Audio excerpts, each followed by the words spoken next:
ओम गण गणपते नमः।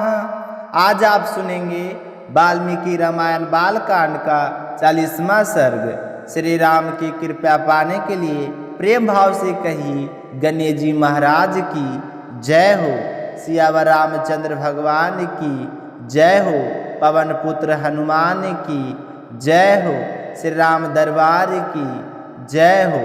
इस अध्याय में आपने सुनेंगे कि सागर के पुत्र किस तरह कपिल जी के पास पहुंच गए और उन्हें गुस्सा क्यों आया जिससे वे जलकर भस्म हो गए।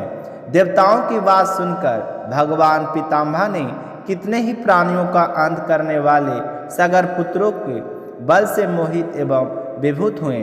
उन देवताओं से कहा कि देवगण, यह सारी पृथ्वी जिन भगवान वासुदेव की वस्तु है तथा जिन भगवान लक्ष्मीपति की यह रानी है, वही सर्वशक्तिमान भगवान श्री हरि विष्णु का रूप धारण करके निरंतर इस पृथ्वी को धारण करते हैं। उनके कोप अग्नि से यह सारे राजकुमार जलकर भस्म हो जाएंगे। पृथ्वी का यह वेदन सनातन के इस प्रकार दूरदर्शी पुरुषों ने सागर के पुत्रों का भावी विनाश भी देखा है, अतः इस विषय में शोक करना अनुचित है। तो पितामह की बात सुनकर सारे देवता बड़े ही खुश हुए और हर्ष में भरकर वहां से लौट गए।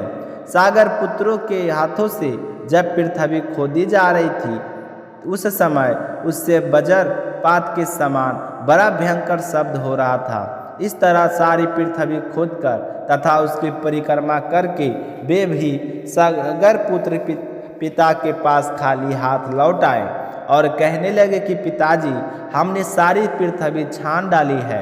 देवता, दानव, राक्षस, पिशाच और नाग आदि बड़े बड़े बलवान प्राणियों को भी मार डाला है, फिर भी हमें घोड़ा कहीं पर दिखाई नहीं दिया और ना ही घोड़ा चुराने वाला। अब आप ही बताइए कि हम क्या करें। इस विषय में आप ही हमें कोई उपाय सोचकर बताइए। तो पुत्रों का यह वचन सुनकर राजाओं में श्रेष्ठ सागर बहुत ही कुपित हुए और कहने लगे कि जाओ, फिर से सारी पृथ्वी खोद और इसे विदरण करके घोड़े के चोर का पता लगाओ। जब तुम चोर तक पहुंच जाओ, काम पूरा हो जाए, तभी वापस लौटना, खाली हाथ लौटकर मत आना। तो अपने पिता सागर की यह आज्ञा सिरोधार करके 6000 राजकुमार रसातल की ओर बढ़े और पूरे रोष में भरकर पृथ्वी को खोदने लगे। उस खुदाई के समय ही उन्हें एक पर्वता वह इस भूतल को अपने धारण किए था। महान गजराज विरूपाक्ष ने पर्वत और वनों सहित इस संपूर्ण पृथ्वी को अपने मस्तक पर धारण कर रखा था। वह महान दिग्गज जिस समय थक कर विश्राम करने के लिए अपने मस्तक को इधर उधर घुमा रहा था, तो उसकी वजह से भूकंप भी आ रहा था। पूर्व दिशा की रक्षा करने वाले विशाल गजराज विरूपाक्ष की परिक्रमा करके उसका सम्मान करते हुए वे सारे सागर पुत्र रसातल का भेदन करके आगे बढ़े। फिर पूर्व दिशा का भेदन करने के पश्चात वे पुनः दक्षिण दिशा की भूमि को खोदने लगे। दक्षिण दिशा में भी उन्हें एक महान दिग्गज दिखाई दिया। उसका नाम था महापद्म। महान पर्वत के समान ऊंचा हुआ विशाल काय गजराज अपने मस्तक पर पृथ्वी को धारण करता था। उसे देखकर राजकुमार को बड़ा ही विस्मय हुआ। सागर के 6000 पुत्र उस दिग्गज की परिक्रमा करके पश्चिम दिशा की भूमि का भेदन करने लगे।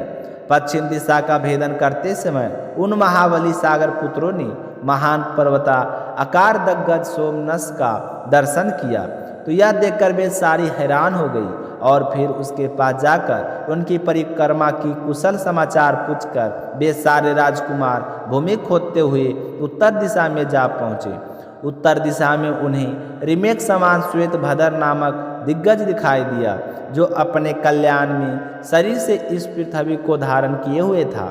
तो उसका कुशल समाचार पूछकर सागर के सभी 6000 पुत्र उसकी परिक्रमा करके बाद में भूमि खोदने के काम में जुट गए। सुविख्यात पूर्वोत्तर दिशा में जाकर उन सुकुमार ने एक साथ होकर रोषपूर्वक पूरे पृथ्वी को खोदना शुरू कर दिया। इस बार उन सभी महाबली एक भयानक वेगशाली राजकुमारों ने वहाँ सनातन वासुदेव स्वरूप भगवान कपिल को देखा और वहीं पर राजा सगर के यज्ञ का घोड़ा चल रहा था। तो उस घोड़े को वहाँ देखकर सभी सागर पुत्रों को बड़ा ही हर्ष हुआ। भगवान कपिल को अपने यज्ञ में विघ्न डालने वाले जानकर उन सब की आंखें क्रोध से लाल हो गई। उन्होंने अपने हाथों में खंती हल और नाना प्रकार के वृक्षों पर पत्थरों के टुकड़े ले रखे थे। वे अत्यंत रोष में भरकर उनकी ओर दौड़ पड़े और कहने लगे कि खरा तू ही जिसने हमारे यज्ञ के घोड़े को चुराया है और चुरा कर यहाँ ले आया है। हे दुर्बुद्धि, अब हम आ गए, तुम्हें ऐसा नहीं करने देंगे। तू समझ ले कि तेरी मौत आ गई है। अब हम महाराज सगर के पुत्रों हैं। तो उनकी बात सुनकर भगवान कपिल को बड़ा ही गुस्सा आया और उसी गुस्से में आवेग में कपिल मुनि के मुख से एक हुंकार निकल पड़ा। उस हुंकार के साथ ही उन अनंत प्रभावशाली महात्मा कपिल देव ने उन सभी पुत्रों को जलाकर राख कर दिया। तो आप सभी को अब 41वां सर्ग में आप सुनेंगे कि राजा कपिल देव ने किस प्रकार राजा के 6000 पुत्रों को श्राप दिया था। तो आज की सर्ग समाप्त हुई है। हे राम, आप सभी भक्तों को आशीर्वाद प्रदान करें। अब इसी के साथ सुनेंगे हम दूसरी कथा, जो हर सर्ग के साथ या कथा के साथ एक कहानी और ज़रूर सुननी चाहिए। तो अब सुनेंगे हम दूसरी कहानी। अब सुनिए शीतला माता की एक और कहानी। प्राचीन कथा के अनुसार एक बार बुढ़िया माई और उनकी 2 बहुओं ने शीतला माता का व्रत किया।